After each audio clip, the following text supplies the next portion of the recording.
Aku belum pernah melihat pria sekeren itu. Telur puyuh segar tidak dimakan. Benar-benar menggunakannya. Membuat sebuah harta langka yang ingin dimiliki semua orang. Ketika produk jadi ditampilkan, itu benar-benar mengejutkan saya. Saya baru mengerti setelah menontonnya sampai akhir. Apa artinya para ahli ada di tengah masyarakat? Dia menggunakan kertas penutup. Tutupi permukaan kulit telur dengan lapisan tebal.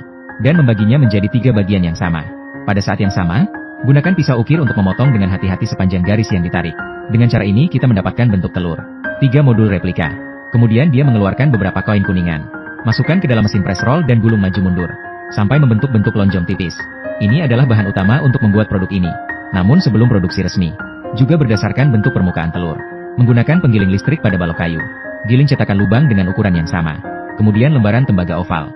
Panaskan dengan penyembur api. Ini menghancurkan struktur kristal di dalamnya. Meningkatkan plastisitasnya. Jadi Anda bisa menggunakan alat tersebut. Pahat busur setengah lingkaran pada cetakan. Selesai membentuk. Kemudian buatlah tanda sesuai dengan modul kertas masking. Gunakan gergaji ukir untuk memotong kelebihannya.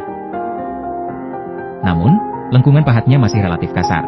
Jadi di sini kita harus memilahnya lagi secara detail. Untuk mendapatkan lengkungan bulat sempurna. Pada saat yang sama, bagian yang kasar pada tepi dihaluskan dengan kikir. Anda bisa mengoleskan lem. Rekatkan 2 bagian kasar lainnya menjadi satu. Membentuk keseluruhan untuk sementara. Selanjutnya Anda perlu menggambar tanda di bagian bawah.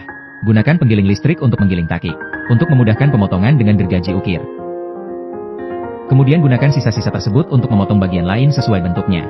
Untuk membuat modul pencocokan lainnya. Rekatkan dan rakit bersama-sama. Pada saat yang sama, dengan hati-hati. Poles lagi. Menghasilkan efek mengkilap berkilau. Kemudian potong strip tembaga panjang dari pelat tembaga. Letakkan pada cetakan. Setelah beberapa palu. Meringkuk menjadi tabung. Kemudian melalui papan gambar. Untuk meregangkannya menjadi tabung dengan diameter lebih kecil.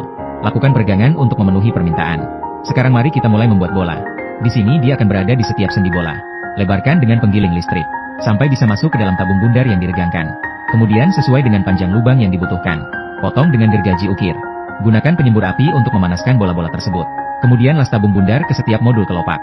Sebagai engsel yang menghubungkan modul-modul ini. Perhatikan detail operasinya.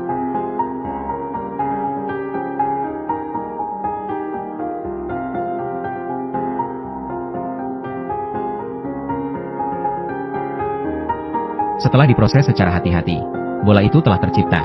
Ini adalah bentuk kelopak yang dapat membuka dan menutup dengan bebas. Tapi untuk membuat produksi ini lebih indah, dia juga melukis pola rumit di permukaannya. Lalu lihat di sini. Apakah Anda dapat menebaknya? Apa yang dibuat orang itu? Kemudian dibongkar dan dipisahkan. Untuk memudahkan penyelarasan modul katup, lakukan pemrosesan mendalam yang lebih rinci secara individual.